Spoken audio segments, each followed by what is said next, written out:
welcome to the family with Officer Dave. Tevin Pittman. and Josh Arnold. Mr. Money Talk. Mr. Money Talk, Josh Arnold. How you doing? How's everything going? He's going to love that impression, by the way. There's no question about that. He's going to just absolutely love that. But, Tevin, he told me, he said, Tom, if I'm going to fill in for Andy, I can only do it when there's a Jew on the show, like Yes. Gelfand yesterday and now Josh today. So we got to have it covered. You know what I mean? Yep. Yeah, It Josh, all you works were out in the letting end. It all works out in the end. So we can talk Timberwolves. I don't want to talk about my Twins because they scored one run in 3 games against the Yankees. Well, it is the Yankees. 26 scoreless innings, not great. 26 scoreless innings. What the hell is that? That's me hyperventilating is what that is. There's no question. Just when you – and look, I knew the teams they were beating were not very good. Some of them were okay at best.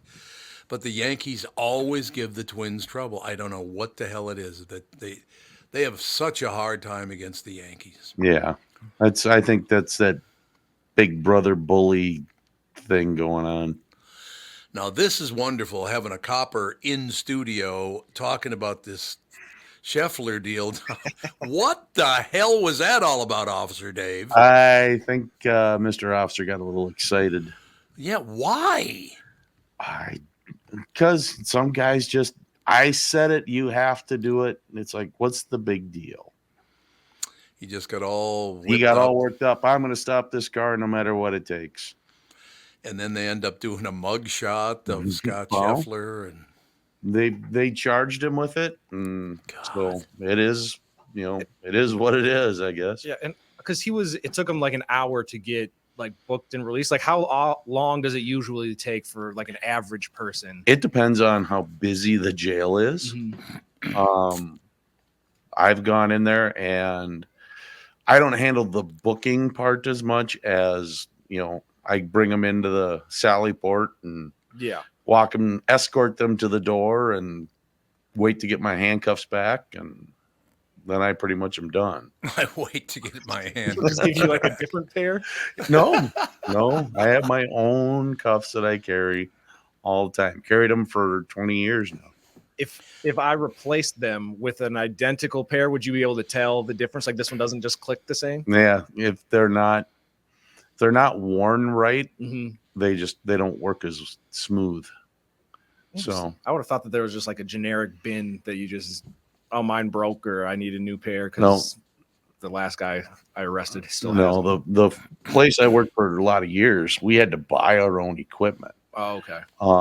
So and as a reserve when I started, you bought your own equipment. So What's the name of that place? Like Strikers or what's the Strikers? name? Yeah, It is Strikers, yeah. Yep. I used to go in Strikers all the time, man. They have great stuff in there. they did. They kind of tried to switch more to a catalog online. Oh, they have now? Store. Oh, okay. There's still some good stuff in there, but nothing like it used to be back in the day. The good old days. Oh yeah, when you'd get all excited, pinching yourself going to Strikers. Now it's like, yeah, I got to go run into Strikers. Go and buy a torpedo. I like it. Works for me. So yeah. We got a couple of people that speculated they think that Josh is probably in Israel because he thought he'd do a show from Israel today. So I don't know. We'll have to find out if he calls in from Israel or just calls in at all. I mean, There I you don't know. go. Yep. Who knows what he's up to? There's no question about it. But yeah, it's very important he calls in today because I've been looking at it. And I would say the year and a half to 2 years, I'm going to really have to lean on Josh heavily for advice because, life is going to change. I'll be in my, mids by that time. And Yep. so, Josh, we're counting on you. Tevin and I are counting on you. Officer Dave's counting on you. And then you give us the stiff arm, The head fake. head fake, no question about it. I wonder if I should call him. I wonder if he thinks we're not on today. I'm going to give him a call right now and see Yeah, it's like, what the hell? what's going on. When he answers, go, hey, bitch. What do you think? Duggar, please. Duggar. Oh, they reacted well to that, didn't they? Boy, they did. I Those was three laughing. didn't. Those three didn't freeze up at all when I said Duggar. It's a family name. DU. D-U. Oh, you can't get him to answer even, huh? He didn't say hi or anything. He just goes, "I'm right down the hall. I'll be right there." Oh, okay. So he's coming in. So he's actually in the building, though. That's very impressive. He's in the building. Yeah, typical. We got to give him, when he gets on the air, we have to go after him big time about, what are you on, like that Eastern Hemisphere time? Is that, Hebrew time. You're on the Hebrew time. Yeah, give him that one when he gets in there. That's wonderful. That's a great idea, no question about it. But no, I mean, I'm glad that he's coming in because there's a lot of stuff to talk about, like going over 40,000 in the stock market for the very first time. Big. What does that actually mean? Because a lot of people, the economy's, well, in some ways, yes, in some ways, no. That's one thing about having Josh around, that he understands the plus and minuses of all those things, right? So that's a cool thing. Look at Tevin's in there setting up the studio for that stiff and everything. Hey, we're on. It's a good thing. Put your headphones on. Let's get the show going here. Ooh. God dang it anyway.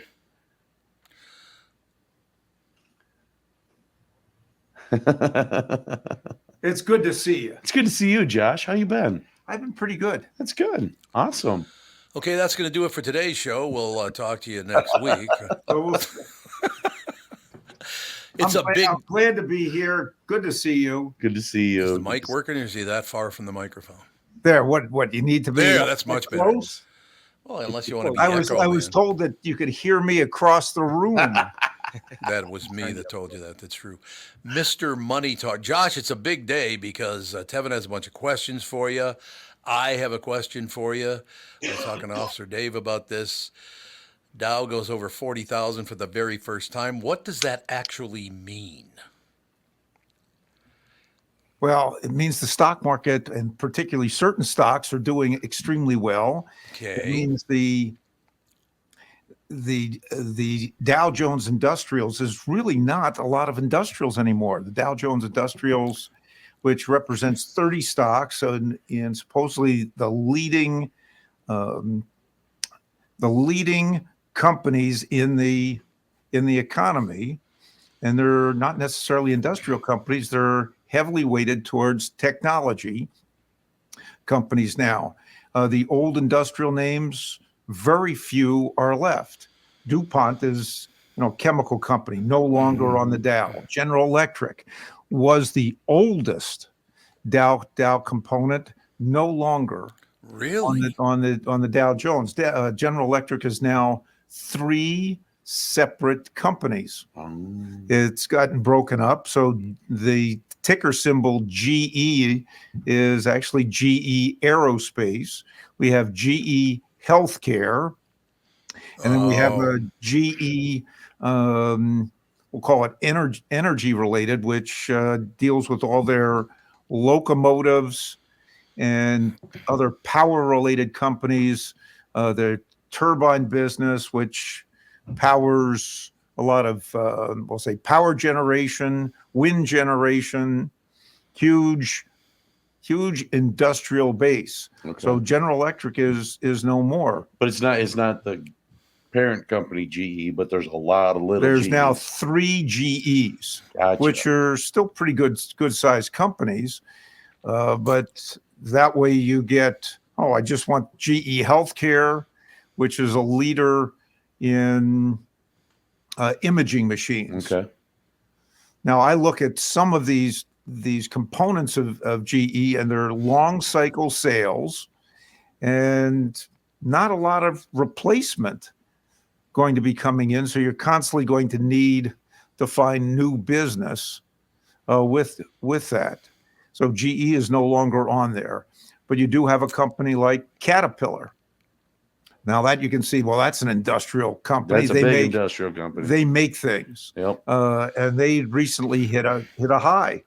So if you start looking at the need for development, not only here in the United States, but abroad, Caterpillar has been part of that.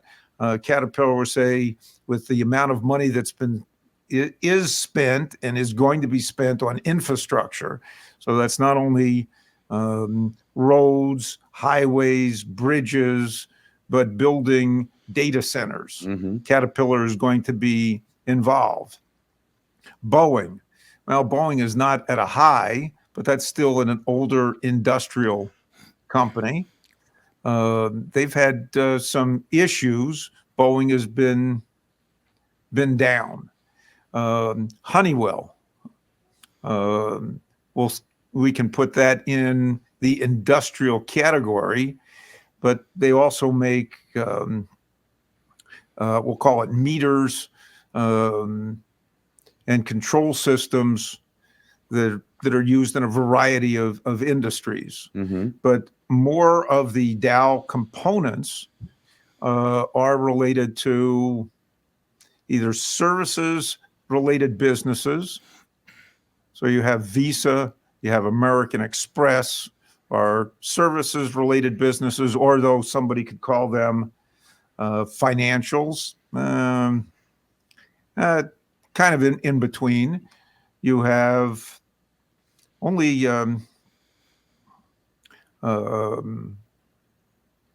one oil being Chevron. Exxon is no longer there. And then recently you've had a retailer added, but somebody say, well, Amazon's not a retailer. Amazon is a technology company masquerading, or maybe it's a retail company masquerading as a technology company masquerading as a retail company. But Amazon is involved, and Amazon hit a new high recently. It's pulled back from that. But Amazon has got everything that most investors want right now. It's got e-commerce, and e-commerce has been exploding. Amazon has Amazon Web Services, which powers a lot of profits for Amazon, and that's involved with the cloud, data storage, data delivery. Amazon's involved in they get their fingers in everything. Generative AI right now, plus regular AI. They have, some people say, that annoying robot at your house, Alexa, that'll, geez, I didn't know I had Alexa turned on. And it'll go, Tevin, did you ask for the score of the Timberwolves game? Did you ask for that? Was that last night or was that the night before? And Tevin says, huh? I wasn't up that late. Right. I had to go to bed. That's right. You're up early taking care of the Tom Barnard morning show. That's true. Very true. And then Amazon also has cost cutting going on. So you have that kind of dynamic with one company, and that Amazon's got a nice boost. You have Salesforce. It's Salesforce.com, which does client relationship management. And that company has grown big, also involved now in delivery of artificial intelligence or how to process data. Probably the oldest technology company there is IBM, and IBM's kind of does pay a nice dividend, but the profit driver for that is not only their consulting business, but also Red Hat, which is another open system for I'll say getting data out. Of course, you have favorite Apple is now part of the Dow Jones. Just, I don't think 3 weeks ago, analysts were saying it's the end. It's the end for Apple. They're not selling any phones. It's the end, Tom. It's the end. No, they're not selling iPhones. Not going to sell iPhones. They've got problems in China. Oh, the world is ending. Apple is just that one-trick pony. If they can't sell iPhones in China, that's it. That's it for their company. We don't care. We don't care about their services business, which is growing at 50%.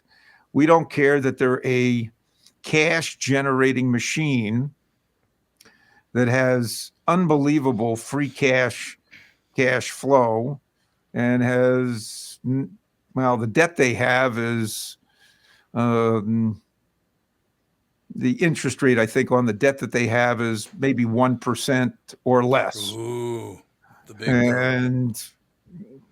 and Apple makes their numbers because they buy back shares.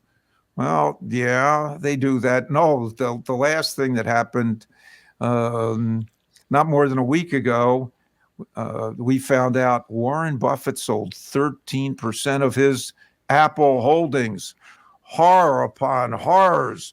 Warren Buffett must know something. Sell Apple. Yeah. Okay. How about this? Warren Buffett still has 800 million shares of Apple. 5.1% of the company. Yes, we missed that part. Yeah.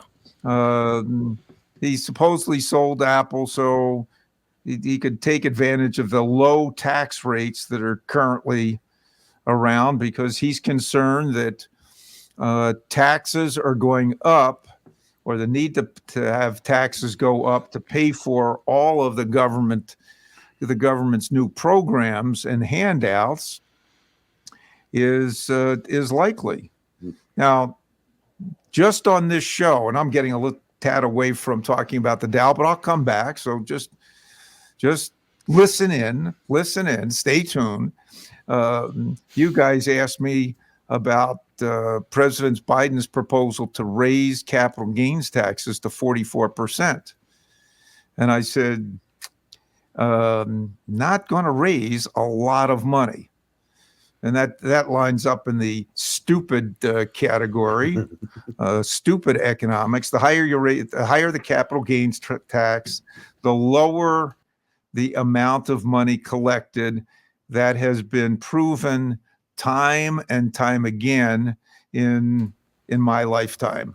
Definitely starting with President John Kennedy, who started cutting taxes, started cutting capital gains taxes, came through with Ronald Reagan cutting capital gains tax. And each time between Kennedy and Reagan, the capital gains taxes inched up. What was found? Lower tax revenues from capital gains. Right. So the lower the capital gains rate, the more the government collects, the more money starts flowing from one place to another. And for those people who think, well, the capital gains tax is only going to hit those people that have big gains and that are rich. Yeah, that's only those people like Jeff Bezos or Donald Trump or Elon Musk, all those rich people. They're the only people that are going to pay a large chunk in capital gains. Well, Tevin's, grandparents own that big 500 acres to me, coming from New Jersey, where 80 acres was a big farm. Sure.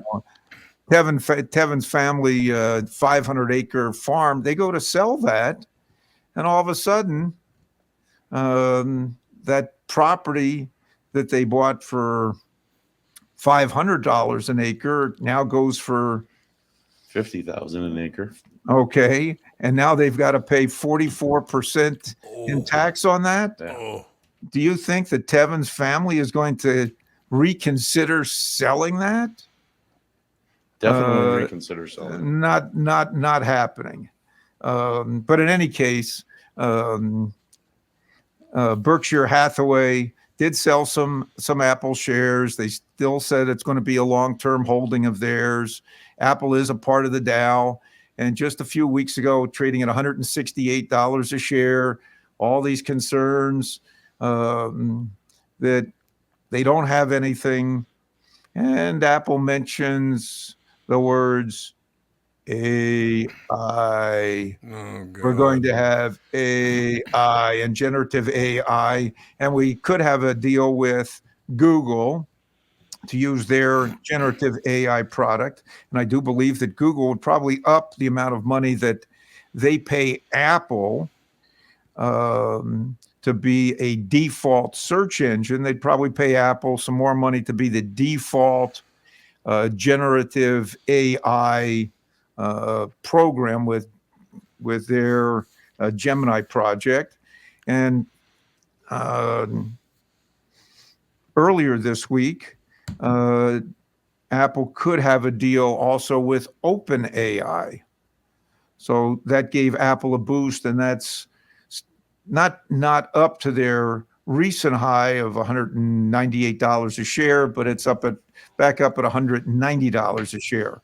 So that's also given the Dow Jones a boost. And then we still have some banks, JP Morgan, Goldman Sachs. JP Morgan is just below a high. So my point is, you've had a lot of companies within the Dow, larger components that have continued to move up. Now, somebody's going to say, well, you forgot another tech name. You forgot Microsoft. You forgot Cisco, which just came out with their earnings, and they did better than expected selling servers. So if I go over the Dow Jones Industrial 30 names, I think that close to half are technology related. And that's a big, big change. But it also represents the change in economy from, we'll say, from heavy duty companies to more technology driven companies. And heck, even Caterpillar still has a lot of technology involved. Hold on, in their machines. I got to ask a question at some point because, and it'd be a segue type of question, and that is, I believe, is 1988. Catherine and I were going out to Carmel, California, to kind of hang out, just gonna get a room on the ocean and look at beautiful. It's a gorgeous area, no question about it. And I think it was 1988, and you guys would probably know. Josh, I'm sure, would know this, but Catherine and I get into town. We get to the hotel. And we're walking out in front of the hotel, and this Mercedes-Benz convertible pulls up in 1988, and the license plate says Dow 2000. That's what the license plate said. Would that have been about 1988, Josh? I think it was 88. Well, let me think here. Dow 2000. My mind is no. Actually, hello, baby. Somebody heard me talk and once does not want the Dow 2000. That was actually before that. That was several years before that. The Dow, you had the Dow 3000. But this was Dow 2000. So that would have been what, about 84 then or something like that? Yeah. 82? Well, in 19, let's see here. I was August of 82. The Dow crossed over 1,000 for the first time. And then how about 2000? Did not look back. And then we jumped up. We were over 2,000 fairly quickly. We got to 3,000 right before the stock market crash. Mm-hmm. And then we pulled back, and then we advanced again. But if you do say, we could say 1985 at the Dow at 2,000, and now we're at the Dow 40,000. Mm-hmm. I'd say there's a little bit of growth there. Yeah. Just a little. 1988, it looks like January 30th, the Dow was at 2,114. Yeah, it said. So I know that we had come down a third in October of 1987. Okay, so how does it go from 2,000 to 40,000 in what is that? That would be about 40 years? Yeah. Well, you can start dealing with the math. We've got a little better than a 10% return. Yeah. Okay. Over that period of time. Yeah. and money doubles by a factor of 72, rule of 72. Mm-hmm. If you have a 10% return every 7 years, your money is going to double. God. So would actually to have it might even have quick math might have a little better return than that. Well, it could be. And if I actually look very long term, not so much the Dow, but the S&P, which is a broader measure, dating all the way back to 1927. From then till now, the average return in the S&P 500 is a little better than 10%. God, that's wonderful. And if you start and somebody says, "Well, 10%," well, geez, I got better than that on Tuesday morning. I bought some GameStop, and I got 10% in 10 minutes on GameStop. Yeah, and did you hold on to that? No. those are the day traders. But no, that's still a pretty solid return, 10% over that period of time. Mm-hmm. And during that period of time, or I could even say over, we'll say from 1985 until now, or take shorter periods of time when the market has pulled back significantly. And when I say significantly, 30 to 40% overall in short periods of time. And when the market pulls back that much and people panic and say, "Oh my goodness, it's going to go to zero." And yet, if you wait just a little bit of time, we're back up to that average return of 10% or slightly better than that. I like it. So to me, it could be an argument could be made. Well, that's why you should just buy an index. The index constantly gets reshuffled, and you're going to be in high quality companies. And if you have enough patience, you'll do reasonably well. I like it. Now, ladies and gentlemen, we have Mr. Money Talk, and we have Mr. Investment. Mr. Tevin has some questions. Oh yeah, I feel like you've overhyped this way too much because they're maybe not that great. But I've been more recently trying. I don't know why Scotty Scheffler got in an altercation with the policeman. I don't know. Are you responsible for Scotty Scheffler getting out of jail today? Yes, he is. He did tee off. Yeah, and I guess he birdied his first hole, so he's playing well. Did he really? That's phenomenal. Yeah. So he's off to a good start. But no, Josh. So I've been recently trying to get my finances in order and start taking them more seriously. And so I've been listening to the Dave Ramsey show. Are you familiar with Dave Ramsey? Is he a reliable source of information, or is he just a popular guy that talks about money online? Well, he is a popular guy that talks about money online and on radio show. Mm-hmm. He's had a radio show talking about money for a lot less time than I've talked about money on air. That's true.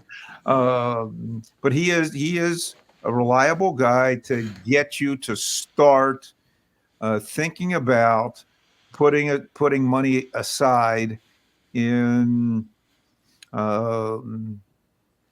first putting money into a bank, getting some basics in terms of financial planning maneuvers handled. Build up your savings. Make sure that you have adequate life insurance, health insurance, disability insurance, homeowners insurance, liability insurance, set up a retirement account and an IRA, or maximize your 401k. Those are some solid ways to start. Okay, perfect. And then my second question is, the reason I guess I'm starting to do this is I've put together a business plan and I'm starting to look at potentially starting a small business and looking at wait a minute. So as somebody who you deal with, investments in kind of business investing every once in a while, and that's an accurate statement. Yes. What would your advice be to people like myself as far as looking to start a business that would be self-funded, and then as well as looking to get maybe outside investors or going like a SBA loan route? Well, in order to start getting outside investors, you have to have some type of track record. Mm-hmm. Unless you've got what I'll call family and friends, Right, who know a lot about you and have faith in you that that your idea will be profitable sometime, we'll say in the next 2 years. Mm-hmm. And if you have that, that's really where I would start if you were thinking of a business. Okay. In terms of raising money, would first be family and friends, because they might not expect any money back. Yeah. They might be willing to say, Tevin, we know you. You're a smart guy. You've presented us with, a reasonable idea of a product or service that can make money. We're going to fund you at least a little bit. And if your product or service takes off, then we would like to have a piece of the action. Yeah, absolutely. No, that makes perfect sense. Because I feel like there's, people will always hear about, you can get, government grants and all of these kind of urban legends of how to get, essentially free money to start businesses. There is no such thing as free. Well, some of my advertisements say you get a free because it doesn't cost you anything but your time, mm-hmm. Consultation with me. So that's, in that sense, that is free, but you're dealing with the government. When have you known any government entity to have something that's free? Exactly. Right. This is Minnesota. Nothing is free. We get taxed on the air we breathe. I mean, come on. Right. And then my final question for you is, have you been keeping up to date with our favorite investor, Roaring Kitty? Oh my for any more goodness! hot stock tips? Roaring Kitty. Hold on, I gotta go check here. Let me go check on my Roaring Kitty account. And there's somebody else, some other funny name involved as well. Roaring Kitty. Oh, Roaring Kitty is making people tons of money today. Oh, man alive. You can hear the sarcasm dripping. I gotta pick my feet up because they're getting wet over here. Goodness. Dave has got his big boots on here. He's got the big rubber boots. And because you're sitting higher than Yep. Dave and I are, Yeah, I'm safe up here. you should be safe. Wow, Roaring Kitty is making people some money. Bear in mind, a week ago, GameStop closed at $17 a share. GameStop opened for trading on Monday at $30 a share because Roaring Kitty said, I'm back. I'm back. And Roaring Kitty got all of these people all hyped up. Oh, Roaring Kitty is back. We're going after the shorts. We're going to go after the shorts. And GameStop, which is not a company that makes any money, has little hope to make some money, has just reported that, yep, we're going to be taking advantage of Roaring Kitty, and we're finally going to raise some capital, but we're not making any money. But we are raising some capital. We're going to sell some more shares. Well, Roaring Kitty did force a number of short sellers to close their positions. And Roaring Kitty stock, I know the other morning before the market opened, let's see, today is Friday, so this would have been, this would have been on Tuesday morning. Roaring Kitty got GameStop before the market opened, was up at $68 a share. When the market opened, GameStop was at 64 and went down from there. I did see GameStop trading in the mid 30s. It's down yesterday, and today it is at $20 a share. So I guess Roaring Kitty is not roaring as loudly anymore. Meow. I'm sorry. I'm guessing that the Roaring Kitty may have taken some profits somewhere along the way, and I do hope that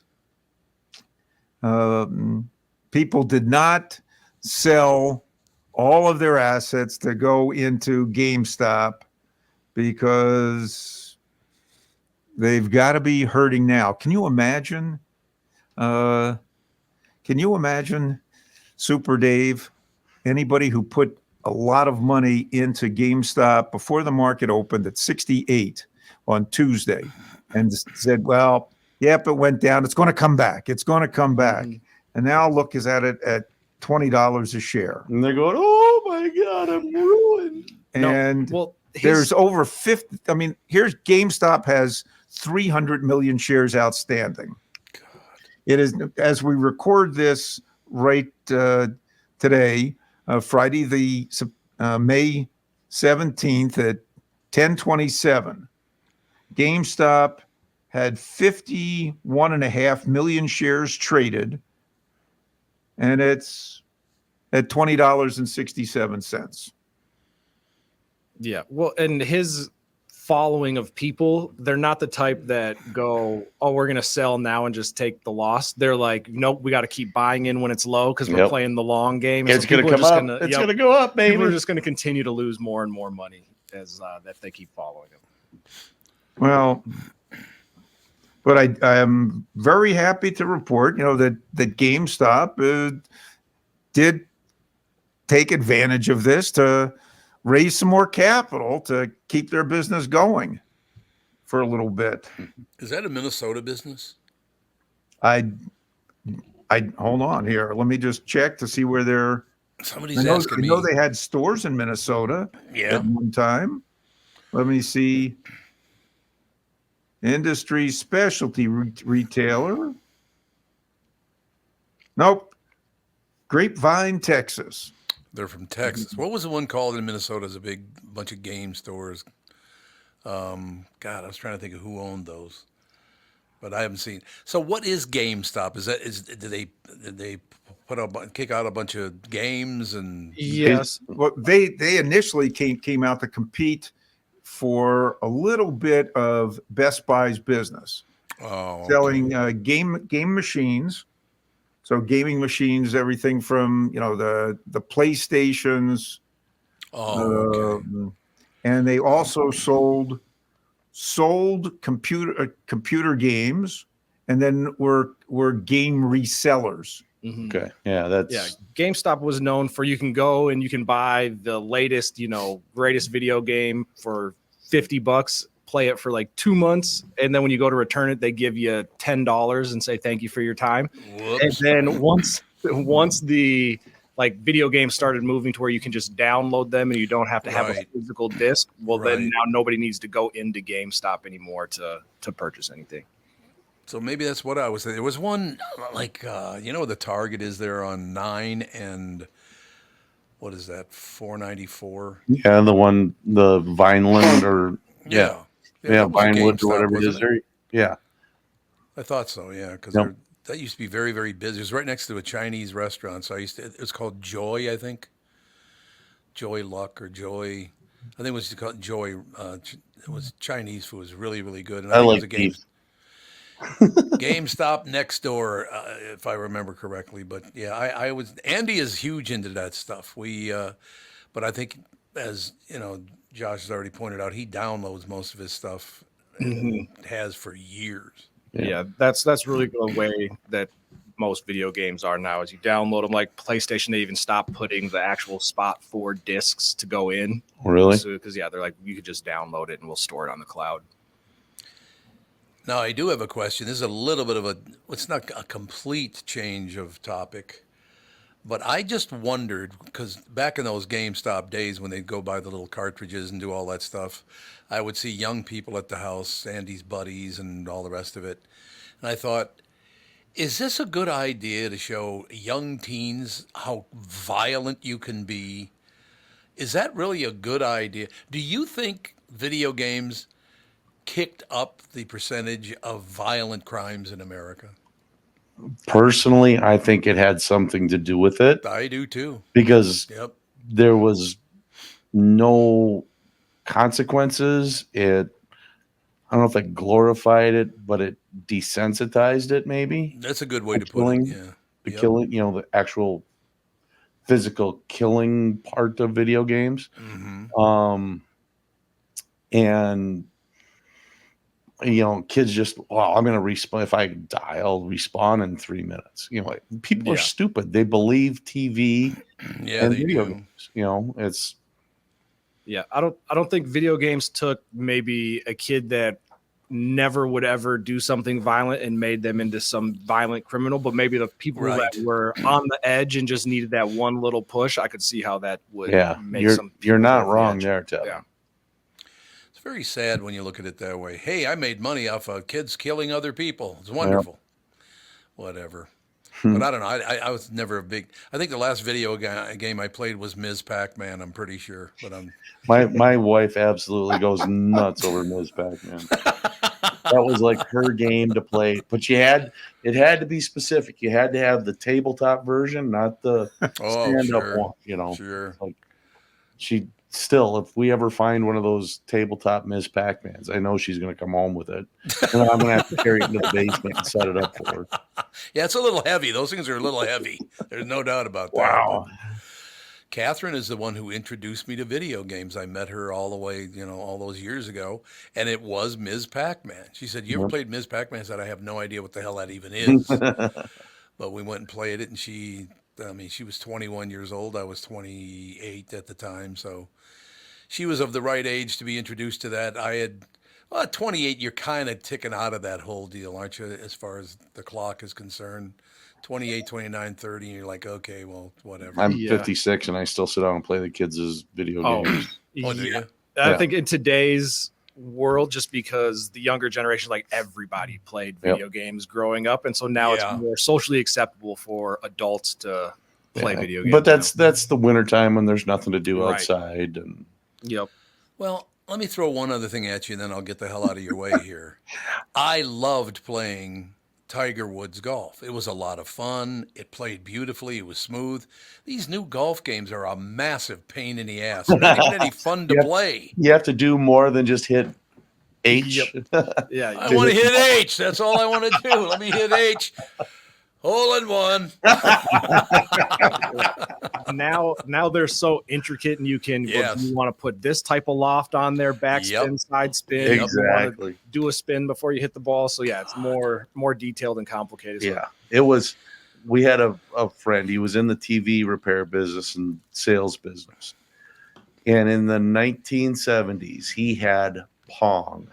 Oh God, Pong! Sure. Oh, wow. Pong was like the most fun thing to do, and it just had the little dials. You just move the dial back and forth, move your little guy up and down, and then he showed us how to put English on the dot so it would like spin and curl. Oh God, we thought we were in heaven when we got to go to Arnie's and play Pong. That was like the greatest thing in the world. World has changed a bit. Just a touch. Jeez. Just a touch. So I got some more information here. The Joe of Louisville has informed me that Scotty Scheffler actually drove through crime scene tape. So they had the whole thing taped off, because a pedestrian was hit and killed by one of the shuttles. Right.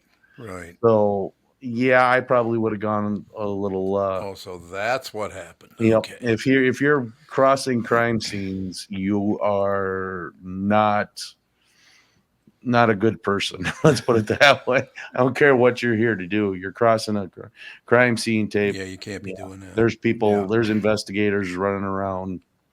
So. But I'm pissed off at Joe from Louisville because he sent me a message that Fatino's in Des Moines. It's closed. It's one of my favorite Italian restaurants down in Des Moines. He said it's been closed for a long time. I'm crushed. It just has a great Italian restaurant name. Like Fatino. It sounds like you could just walk in and whatever's on the menu, I'm eating it because Fatino's sound amazing. Leave the gun, take the cannoli. Yep. That's it. Ooh, I like that. Hide it behind the tank in the toilet. Yep. Perfect. Got one of those old-fashioned pull chain. The pull chain. Toilets. That'll work well for us. That'll work well. We'll just hide it. Good luck. Salvatore. God, wonderful. You know, that movie is pretty good. The movie Godfather. Not a bad movie. Not a bad movie at all. Watch it over and over and over again. So, Josh, what else is on your mind today? What else is on my mind? Well, we could. I start thinking about all these great things here. You got me talking about the Dow. We talked about games. We've got here. This is pretty good. Walmart. Oh God. Because Walmart is a Dow component, so we'll try to keep in the same venue. Walmart hit a new high the other day. They reported better than expected earnings, beat on the top line, beat on the bottom line. And they have been attracting high-end consumers. Really? High-end consumers, they said, are coming into Walmart. I guess high-end consumers are trading down and saying, oh, we can go to Walmart and get a lot more stuff.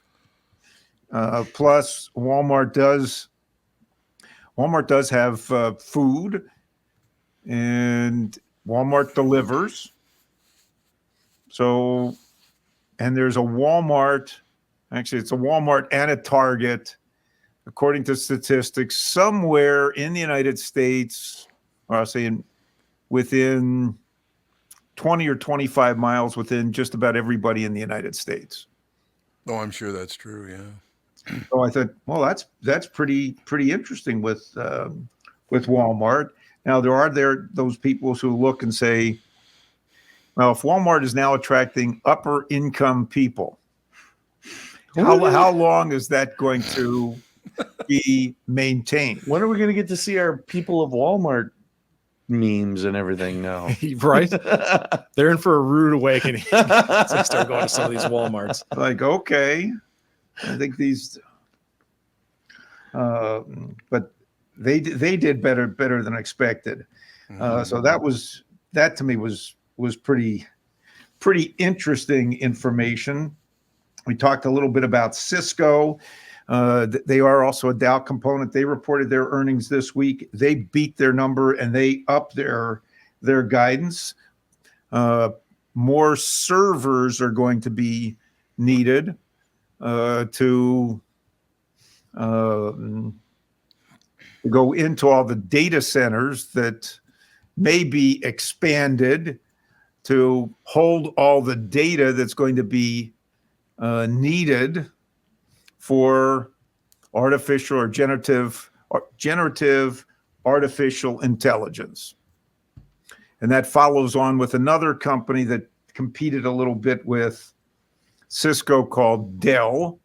And Dell Computer, owned by Michael Dell, which was he took private and then came back public. And Dell is also close to a high.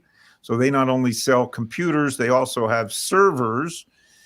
And they're selling a lot of their servers into data centers. And they use a lot of NVIDIA chips. So NVIDIA gets a boost with the more servers that they sell out.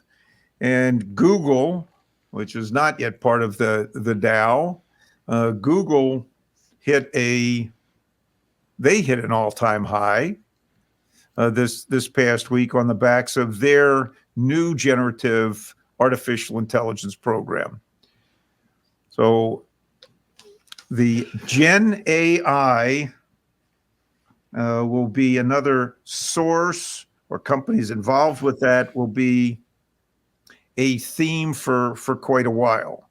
In the meantime, the theme of higher for longer, so the Federal Reserve keeping interest rates higher for longer, is also going to be around a lot longer than people expect. And I really believe that the Fed is going to have a difficult time bringing inflation down to their target of 2%, given the amount of money that the government is continued to spend. Right. So if the government were to reduce spending, that could help bring inflation down. Now, by the same token, now I'm going to switch a little bit, and somebody's going to say, well, you're talking politics, you're making choices. Well, again, I don't like somebody talking about higher taxes, because that puts them off my map, because I typically are going to vote in, we'll call it general elections, on 3 topics: taxes, trade, and Israel. And if somebody's saying, we're going to raise your taxes, I don't think so. If somebody starts talking about, we're going to raise tariffs and start talking about restricting trade, that to me is a negative, and it's a negative on the U.S. economy, because you're going to have those countries where tariffs are imposed on certain products, they're going to retaliate. No question in my mind, and it actually stifles innovation. And then you're going to have actually the two, I'll say the 2 candidates currently running for president. One a former president, one the current president, are going to start upping each other on who's going to be a bigger tariff raiser. Oh, God. Is it going to be Donald Trump, who raised taxes, who raised tariffs pretty much across the board in an effort first to help the steel business and have the steel business be more competitive with Chinese, but steel companies didn't take advantage of that tariff. They raised prices, and China steel was still less, even with the tariffs. Now you have the Biden administration raising tariffs on Chinese solar panels, green technology, and putting 100% tax on Chinese EVs coming into the United States in an effort to help save the U.S. EV makers, or help save U.S. auto companies. Well, 2 things on that. I have yet to see a Chinese EV in the United States. I haven't seen a Neo. Right. I have not seen any of the other Chinese EVs, some of which I've seen pictures of, that retail for $8,000 to $10,000. Now, these EVs that I have seen pictures of look like they could not hold me. I am, compared to you three, Tevin, Super Dave, and you, Tom, I'm a shrimp. Shrimp. Well, look, I'm 5'10", 148 pounds, soaking wet. So and did not look like I could fit in these cars. But that's one issue. I don't see any Chinese cars being imported into the United States, at least at this point in time. And the acceptance rate of EVs is not that high right now. Indeed, Never has been. Ford, get this. You can raise tariffs all you want on Chinese EVs, but Ford, if that's what you're protecting, Ford loses right now $100,000 on every EV that they sell. God. And they're selling for what, like 70 grand or something? Yep. So Jesus. If you're losing that kind of money, where are you making that money up? Well, they're making that money up by selling ice machines, internal combustion engine machines. Yep. And that's one of the wonders of politicians. And no offense to Tevin and his age cohort, or your son Andy Barnard with his wry sense of humor, but that age group is now dominating in politics and political positions. Yeah. In right. State legislatures, in Congress, and they have some wonderful ideas. But here's the big but. You want to save the climate, you want to promote electric vehicles. You've got no infrastructure. Zero. Target has chargers. Just stop by a Target. How many chargers are sitting outside of Target? Six. Handful. Yeah. Okay. How big is Target's parking lot? Any Target parking lot? About 2,000 cars. I've got 6. I've seen some office buildings that have put chargers outside. Based on the number of parking spaces, how many chargers do you see?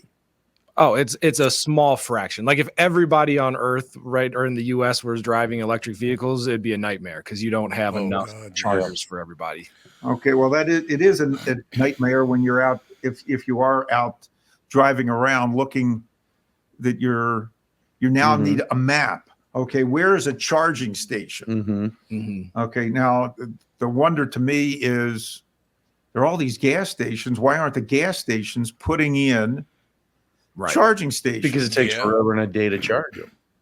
Yeah, unless you go to a supercharger, like the quickest you're going to charge is like an hour. And then you're going to toast your battery very quickly. Okay, now that's one thing. The second thing is you want to have all this electricity running, and at the same time, you do not want to use fossil fuels or nuclear energy. Exactly. It's like, okay, yeah. This runs back to my little rant about all those pro-Hamas protesters who want to divest from Israel, and they have a Gmail address for their email, and they text message, and they don't get the picture. Well, wait a minute here. Oh, Google does business in Israel. And texting was developed in Israel. Huh. Well, what are we going to do now? As I said, dumb as a box of rocks. Ideas might be okay, but when there's no real life experience to base it on, it's really difficult for them to figure it out. No question about it. We got 1 minute left. Who wants to wrap it up, baby? Josh, real quick, because so you mentioned Neo, and years ago Neo was supposed to be, the next hot commodity to rival Tesla. Right. And right now their stock is trading very, very low compared to where it used to be. Yeah. So I wouldn't run out and buy. I would not run out and buy any EV company in China or elsewhere. But even if, because you would think that eventually they're going to allow the EVs from China to start coming back in. So is it a thing where you go? They're not in the United States. No, but I'm saying they're eventually going to be over here at some point. You would think, right? No, I don't think. You don't think so? Actually, Joe from Louisville just said that Ford is delaying opening one of their battery plants down there in Kentucky. So this is just the death of the EV vehicle. It kind of sounds like it. If somebody like as big as Ford is like, well, maybe we don't need as much as we thought we needed. Yeah. Well, that's what I got right now is a Ford EV. That's great news. There you go, Barnard. I've had 3 of them, and all 3 of them have been a massive pain in the ass. I will tell you that. I had one of the first Tesla. Well, I had the first Tesla in Minnesota. Bought it in what was it, 2004? 2005, something like that. You had that nice sports. You're a sports car kind of guy. Yeah. You know, and the wheels would lock up. Mine never did, but the wheels locked up on those. Then I had a Cadillac. What's it called? When it's both gas and electric. Oh, a hybrid. A hybrid. I had one of those, and then they stopped making those. Now I bought a Ford. They're going to stop making those. So I've put about $220,000 in electric vehicles and gotten burned every time, and it will never happen again. Okay, just stick with that Mustang 5.0. There you go. Got, or maybe you have something older than that, and you'll have a lot of fun. I'm serious about that. It's interesting you bring that up because I bought a 2015 Jaguar that had I think 11,000 miles on it. This car is almost 10 years old. I love it, and I'll probably drive it till I'm dead. I love that car. Yep. You know? All right, that's going to do it. What do you guys got for the weekend? Anything good planned? You going to watch the Timberwolves, of course, win? No. Yep. Yes, no. Oh, man. I haven't watched basketball since Michael Jordan retired. I understand that. Michael That's Jordan. how it is. MJ, he sells a lot of shoes. Yeah, he does. His mother cut a great deal with Nike for her son. Yep. No, Cheryl and I bought a toy hauler, so we're going to go camping this weekend. Nice. What are you going camping? Yeah. We're just going to head over to Glenwood City, real close. I've never been to a campground before. I haven't either. My brother has been into camping for a little bit, so we're going to go figure out how to do the campground thing. Is it a KOA? Are those still around? I don't know if it's a KOA. I don't think it's a KOA. Those used to be my parents' favorite. Really? Going to a KOA. The KOA. Well, the gold standard. You know, the great thing about it is I'm looking at Officer Dave and Tevin talking about camping. Then I'm looking at a nice Jewish boy. He's like, what the hell is camping? Is that at the Hyatt or the Ramada? Yeah, exactly. The Ramada is camping for Josh. What the hell is camping? I never even heard of it. Yeah, and somebody's going to say, and you were a camp director? Here you go. All right, boys. We'll talk to you next week. Have a good one. See you in a couple weeks, Tommy. Thanks. Sounds great. Bye.